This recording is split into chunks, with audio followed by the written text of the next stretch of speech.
Good morning students, welcome back to Sharma classes. आज मैं आपको दर्शन और शिक्षा के मध्य संबंध के बारे में बताऊंगी। दर्शन और शिक्षा के मध्य बहुत ही गहरा संबंध माना जाता है, क्योंकि जो दर्शन होता है वो लक्ष्य निर्धारित करता है, जबकि जो शिक्षा होती है वो उन्हें प्राप्त करने के साधन के रूप में काम करती है। तो ये दोनों एक दूसरे के पूरक माने जाते हैं, क्योंकि एक के बिना दूसरे को अधूरा माना जाता है। क्योंकि दर्शन अगर लक्ष्य निर्धारित नहीं करेगा तो उस लक्ष्य को पूरा करने का साधन शिक्षा कैसे बनेगी। इसी प्रकार से दर्शन और शिक्षा में घनिष्ठ संबंध है। दर्शन शिक्षा को दिशा, उद्देश्य और आधार प्रदान करता है, जबकि शिक्षा दर्शन को व्यवहार में उतारने का माध्यम बनती है। तो एक तरह से देखा जाए तो कुछ पॉइंट्स के माध्यम से हम इसे समझेंगे। तो पहला जो है वो है दर्शन शिक्षा का आधार है। क्यों? क्योंकि दर्शन जीवन के लक्ष्य, सत्य, मूल्य और आदर्श निर्धारित करता है कि जीवन जो मनुष्य का है उसके लक्ष्य क्या हैं, सत्य क्या है, उसके मूल्य कौन कौन से हैं, उसके अंतर्गत आदर्श कौन कौन से समाहित होने चाहिए, और इन आदर्शों को समाहित करने का माध्यम ही शिक्षा बनती है। शिक्षा इन्हीं आदर्शों को बालक के व्यक्तित्व में विकसित करती है। तो दर्शन बिना शिक्षा निष्क्रिय है और शिक्षा बिना दर्शन दिशाहीन। इसी प्रकार से दूसरे पॉइंट्स पे जब हम बात करते हैं तो शिक्षा दर्शन का व्यवहारिक रूप है, क्योंकि जो दर्शन है वो तो हमें सैद्धांतिक ज्ञान प्रदान करता ही है कि शिक्षा कैसी होनी चाहिए, लेकिन उसको व्यवहार में लागू करने का जो माध्यम होती है वो शिक्षा ही होती है। दर्शन जो विचार प्रस्तुत करता है, शिक्षा उन्हें कक्षा, पाठ्यक्रम और शिक्षण विधियों के माध्यम से लागू करती है। इसीलिए कहा जाता है कि education is a dynamic side of philosophy. फिर तीसरा आपका है शिक्षा के उद्देश्य दर्शन से निर्धारित होते हैं। अगर हमें दर्शन नहीं बताएगा कि हमें किस प्रकार की शिक्षा प्राप्त करनी चाहिए जिसमें हमारा संपूर्ण विकास हो पाएगा, तो उसे शिक्षा के माध्यम से लागू कैसे किया जाएगा।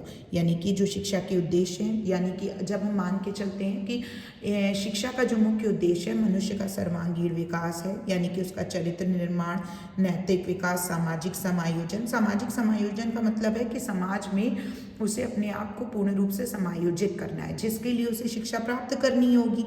और कैसे प्राप्त करनी होगी, वो साधन हमें शिक्षा देगी, लेकिन किन चीज़ों को सीखना होगा जिससे कि समायोजन स्थापित हो पाए, वो दर्शन हमें बताएगा। यानी कि विभिन्न दार्शनिक विचारधाराओं से जब हम प्रभावित होते हैं, जैसे आदर्शवाद हमें बताता है कि हमें आदर्शों को सीखना है, जिसमें मुख्य रूप से जो फोकस होता है आदर्शवाद में वो आपका नैतिक विकास और आध्यात्मिक विकास होता है। इसी प्रकार से जब प्रकृतिवाद की बात हम करते हैं तो जो मनुष्य के विकास का उद्देश्य होता है वो आपका स्वाभाविक विकास होता है। प्रगतिवाद की बात करते हैं तो प्रगति इसका मुख्य उद्देश्य मानी जाती है, यानी कि जीवन उपयोगी शिक्षा की बात हम इसमें करते हैं।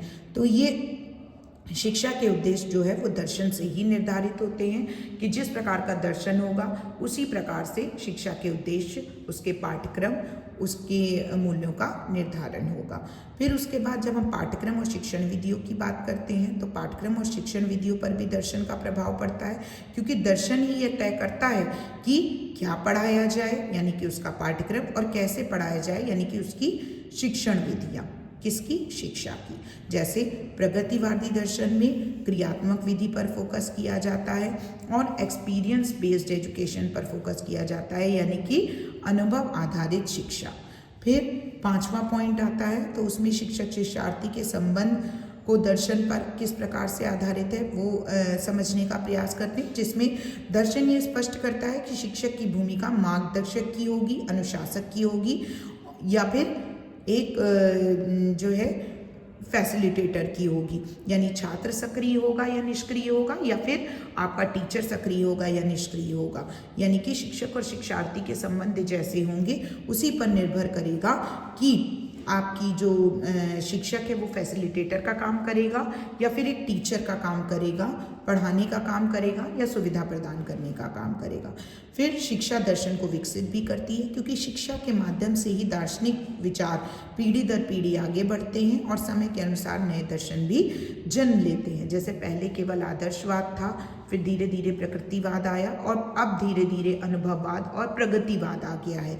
कैसे? जैसे कि पहले मेन रूप से आदर्शों पर फोकस किया जाता था। किसी भी बच्चे को जब शिक्षा प्रदान की जा रही है तो उसका मेन उद्देश्य था उसके अंदर आदर्शों का विकास करना। लेकिन फिर धीरे धीरे समय बदलता गया, आदर्शों के साथ साथ ज्ञान बढ़ाते गए, ज्ञान बढ़ाने के साथ साथ मूल्यों का विकास करते गए, मूल्यों का विकास करने के साथ साथ प्रयोग का विकास हुआ, जिसमें व्यवहारिक ज्ञान प्रदान करने पर फोकस दिया गया। यानी कि जो दार्शनिक विचार हमारे पुराने चले आ रहे हैं वो पीढ़ी दर पीढ़ी आगे बढ़ते जा रहे हैं, समय के साथ उनके अंतर्गत परिवर्तन होता जा रहा है और नए जो दार्शनिक विचार हैं वो जन्म लेते जा रहे हैं। तो इस प्रकार से जो रिलेशनशिप है वो बहुत ही गहरा माना जाता है फिलॉसफी और एजुकेशन के बीच में, क्योंकि ये एक दूसरे के पूरक माने जाते हैं, एक के बिना दूसरे को अधूरा माना जाता है। तो इस प्रकार आज हमने अध्ययन किया कि रिलेशनशिप क्या है फिलॉसफी और एजुकेशन के बीच में।